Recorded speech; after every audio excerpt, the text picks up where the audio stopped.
Historically, people with disability are seen through a medical model lens. That word, invalid, comes from invalid. And so we weren't valid citizens who were regarded as people in their own rights, with their own rights, that they had something wrong with them that needed to be fixed. And the medical model really focused on that idea of cure.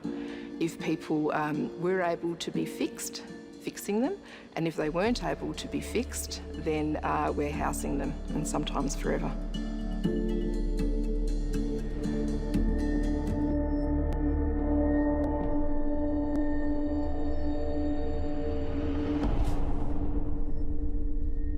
Caring for disabled people from cradle to grave became very costly, and so charities and governments wanted to find new ways to bring money into the system. The way they did that was by turning disabled people, and especially children with disabilities, into objects of tragedy and pity. This is a picture of my sister and I as poster kids for the muscular dystrophy newsletter, and the guy leaning over handing me a piece of birthday cake is Jerry Lewis. And little did either of us know what would happen about 40 years later. In 1990, Jerry Lewis had the cover story in Parade magazine. The title was, "If I Had Muscular Dystrophy." It was written by Jerry Lewis as if he had muscular dystrophy.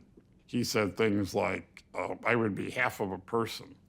And it was always, the same old thing about kids and pity and I'm their savior and all that kind of stuff that really bothered me. But I remember reading this in the library and cursing under my breath.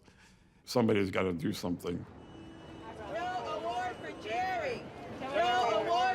We're here today because the attitudes that Jerry Lewis has been putting out there surrounding disability are done at the expense of our dignity. So, Jerry, get with the times. We understand what you're trying to do, but you can't go about it in the way that they did it back in the 1950s. Start looking and treating people with dignity and respect so that we can all move forward.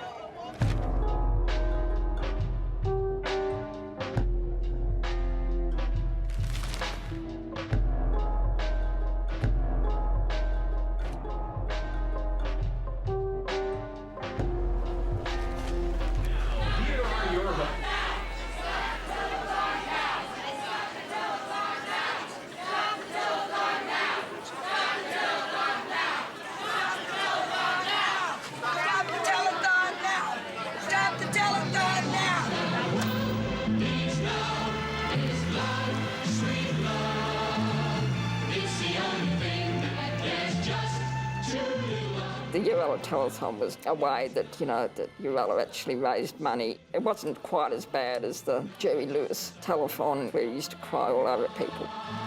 Ladies and gentlemen, may we present the personalities of Australian stage and television dedicated to Telethon 75.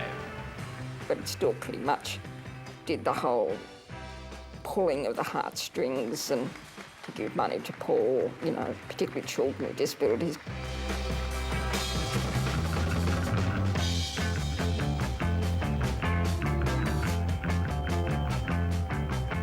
Disability activists had been quite successful in stopping the Urella telethon, so that had happened in the late 70s. What we also did as part of the campaign was to actually look at a whole range of other types of quests that were raising money, which were all beauty quests, and it was really amazing the amount of them.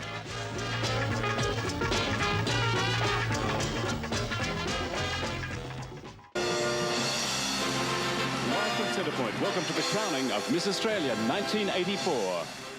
It was very prestigious to be a Miss Australia crown. It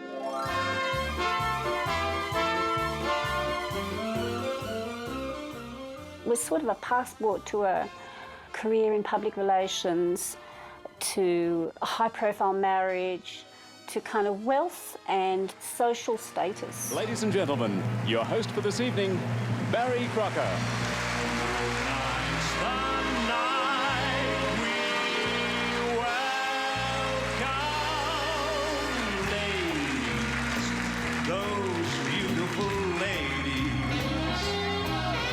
Australia's best from all our 7 states. Lesley Hall says other aspects of the quest upset disabled people. First thing is the image of beauty that it creates and it reinforces in the public's mind, and we think that it's very difficult for women, especially women with disabilities, to live up to that kind of image. The second reason that we're opposed to it is because of the charity ethic. People are going out into the community and depicting images of disabled people as being helpless, childlike, in need of money, in need of the sympathy of the community.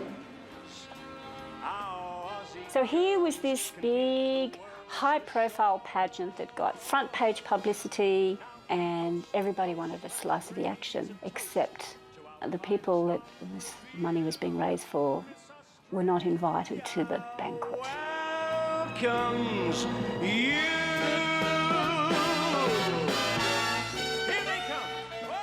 Our trusty little band sort of plonked ourselves outside the entrance, so we had little flyers to hand out. Security was strict, as there had been fears of a big demonstration.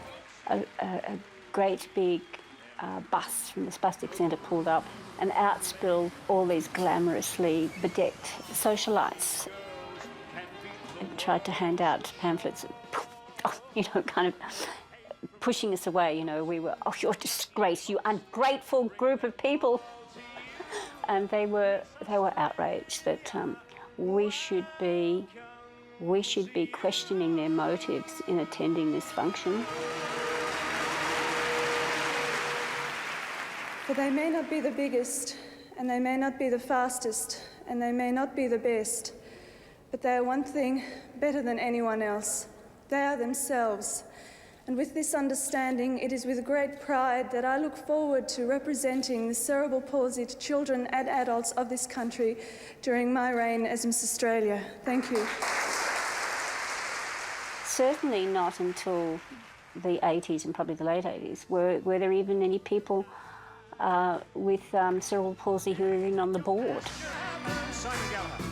Such was the attitude of paternalism and the atmosphere of kind of pity and charity that prevailed.